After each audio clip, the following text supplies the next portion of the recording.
59 minutos después de las 9 de la mañana en todo el territorio nacional.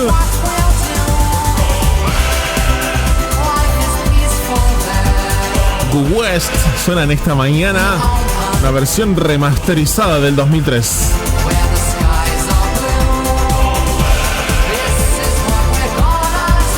Un clásico de Pet Shop Boys en esta mañana.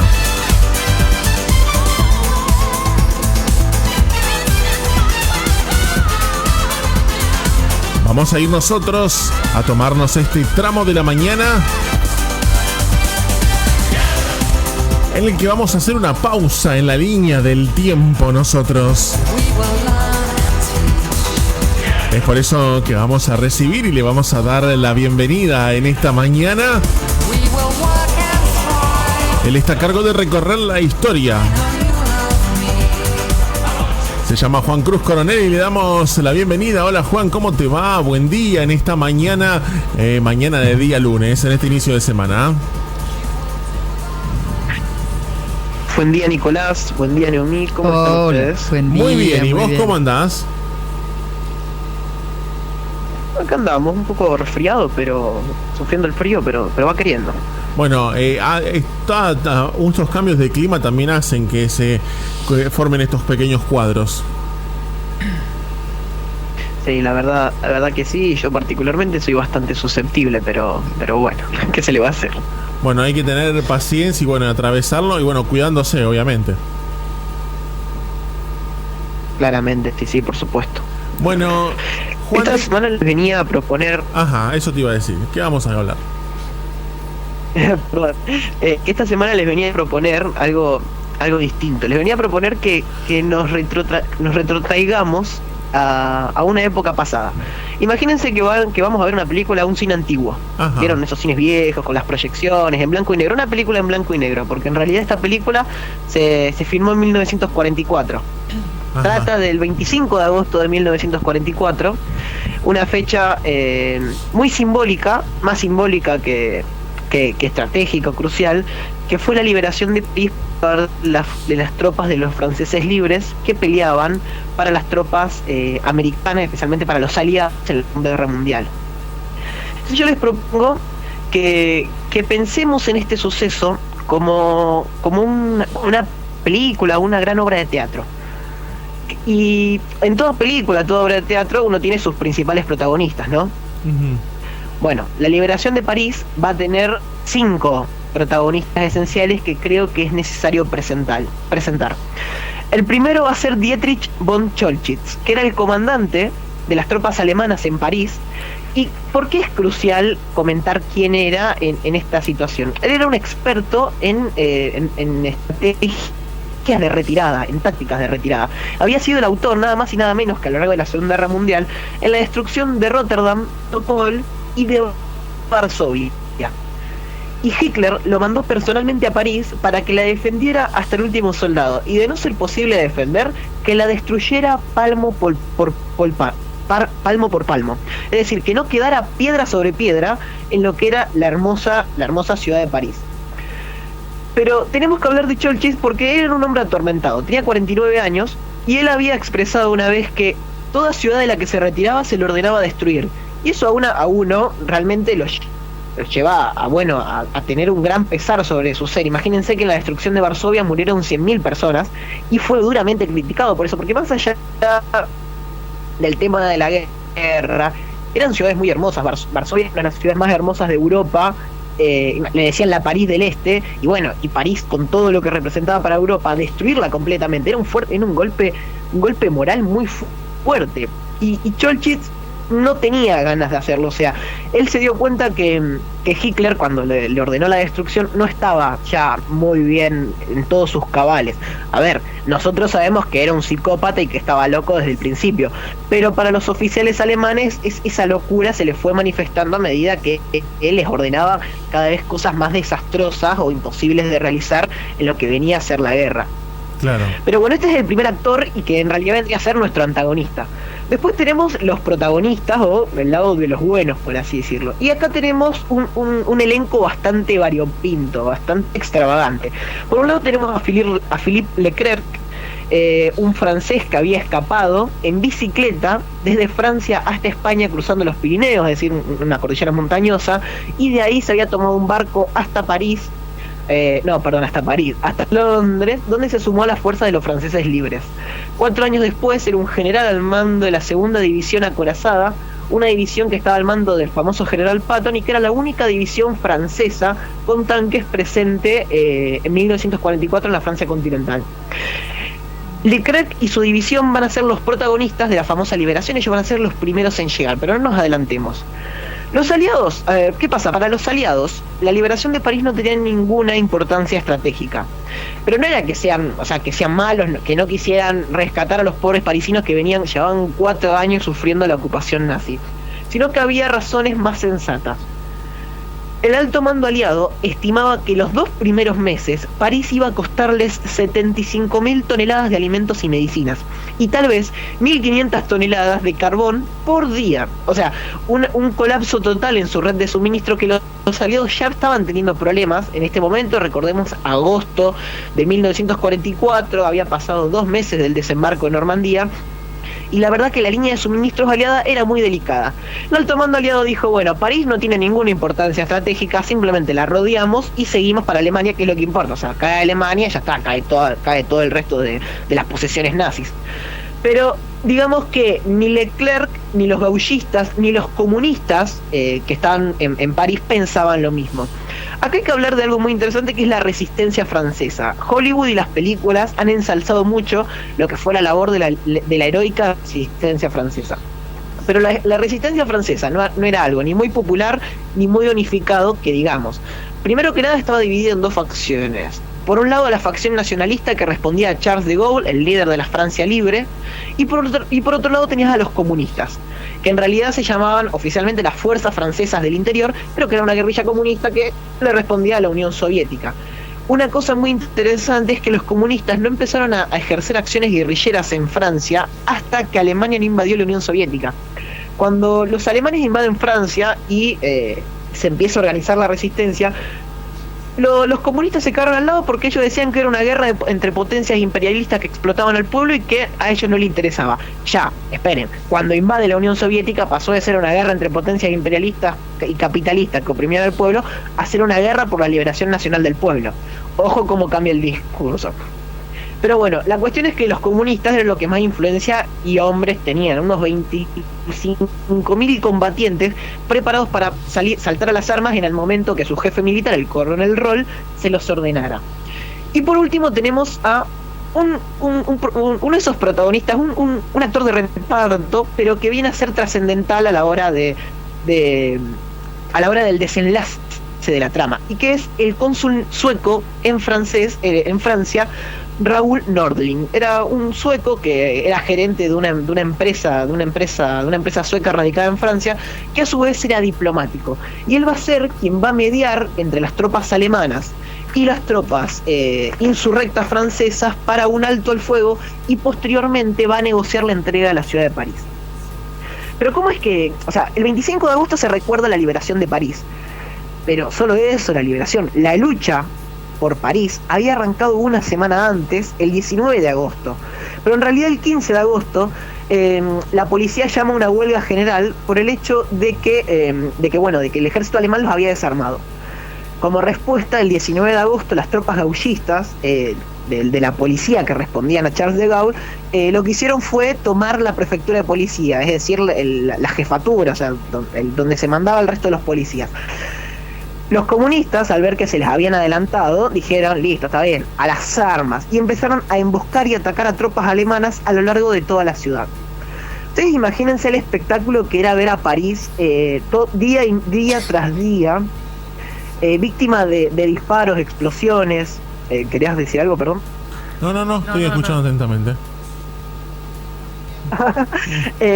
La cuestión es que, la insurrección de París no le convenía a nadie. Porque ¿qué pasa? Si París, Cholchitz había planteado la estrategia defensiva de París diciendo, yo voy a defender París en los suburbios, en la parte de afuera. ¿Por qué? Porque si dejo que los aliados entren a París y tengo que combatir dentro de la ciudad va a ser destruida. Y él no quería destruir la ciudad, ¿no? Porque ya, si los aliados estaban dentro, iba a ser inevitable la orden de la destrucción masiva, que era lo que se solía hacer siempre en estos casos. O sea, cuando una ciudad era tomada, primero se luchaba manzana por manzana, y a su vez se la iba destruyendo para evitar el avance y facilitar la defensa entre los escombros. La cuestión es que él entonces dijo, bueno, yo voy a defender la ciudad por afuera, evitando cualquier conflicto interno. ¿Qué pasa? Entonces, mientras él intentaba defender la ciudad en un marco exterior, a su vez se le sublevaron en el interior. Entonces él tenía que derivar fuerzas de la defensa externa a reprimir a los sublevados franceses. Y esto iba a derivar inevitablemente en una matanza innecesaria, que eso fue una matanza, porque la violencia fue escalando lentamente a un nivel de locura que va a seguir incluso después de la liberación. Pero bueno, no nos adelantemos. El cónsul sueco logra negociar un alto al fuego, es decir, bueno muchachos, calmémonos, porque a nadie le conviene. Bueno, ¿qué pasa? Los comunistas no aceptaron el alto al fuego y lo rompieron, ni bien arrancó el 20 de agosto, ya las hostilidades habían vuelto a escalar.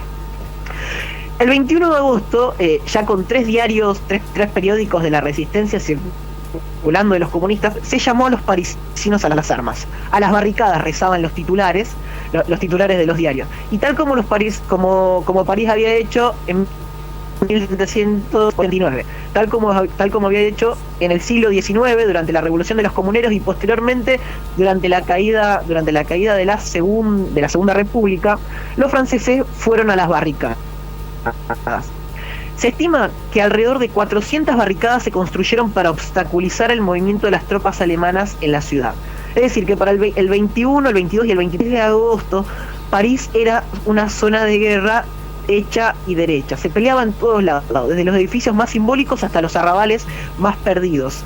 Todo París estaba envuelto en las llamas. Y en medio de toda esta situación, el comandante alemán logra mediar con el cónsul sueco para decirle, bueno, pará, esto no puede seguir. Te dejo que salgas de la ciudad y te vayas al mando aliado, es decir, vayas con los aliados, con los estadounidenses, y les digas que avancen y lleguen acá. Entonces, ¿qué hago? Si yo tengo las tropas estadounidenses ya en París, me rindo, y así de esa manera evitamos una destrucción y una matanza innecesaria. Lamentablemente al cónsul le da un paro cardíaco y queda imposibilitado de salir de la ciudad. Entonces mandan al hermano. El hermano llega a las líneas aliadas y le avisa a los comandantes que encuentra que la situación no da para más.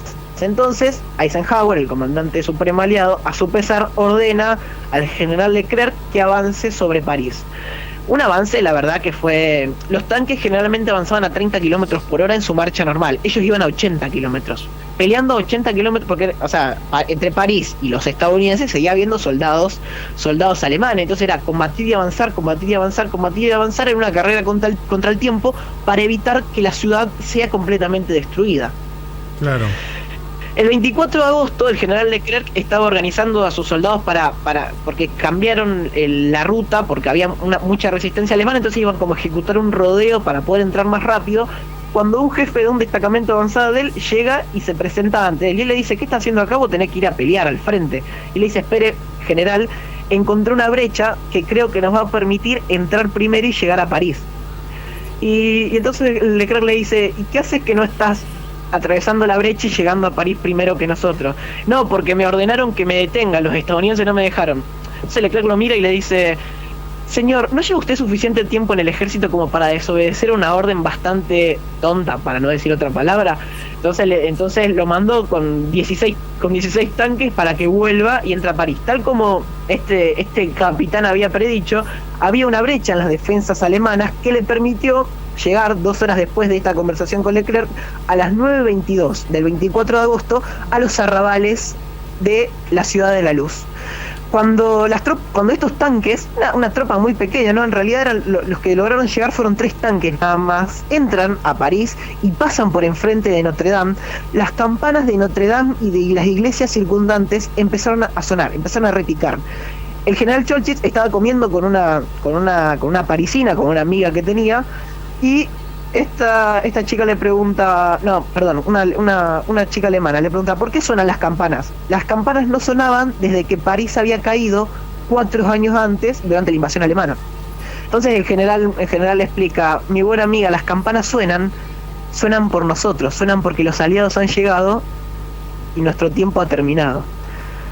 Al otro día, al amanecer, Leclerc emprende el avance final hacia París, y el 25 de agosto, a las 8:30, las tropas franco-estadounidenses entran a la ciudad de París y el general alemán se rinde ante las tropas estadounidenses. Luego de 6 días de sangrienta lucha y de arduas negociaciones por lograr salvar a la ciudad, París finalmente vuelve a manos aliadas.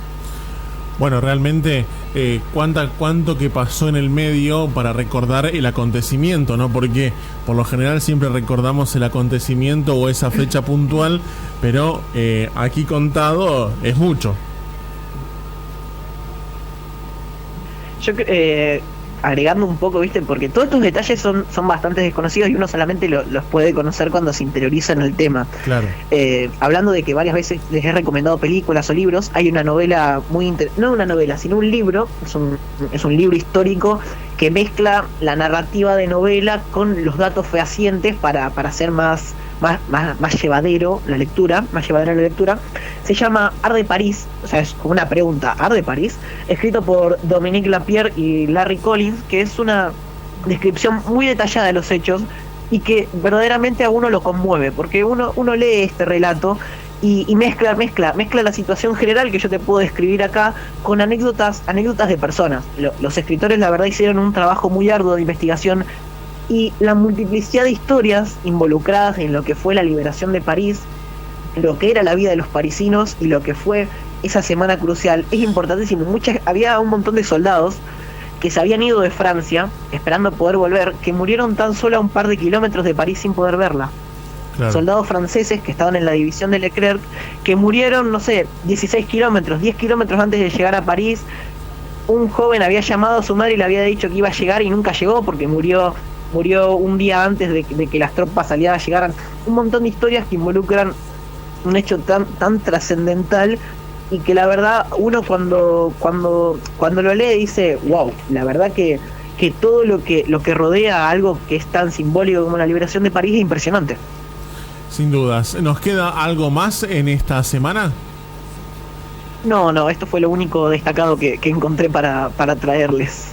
Bien, perfecto. Bueno, Juan, como siempre, es un placer. Aquellos que quieran volver a escucharlo, Juan, en un ratito ya lo van a encontrar subido también en nuestro canal de YouTube y por supuesto también en nuestra página www.funesahora.com.ar, y te siguen aquellos que quieran en las redes sociales. ¿En dónde, Juan?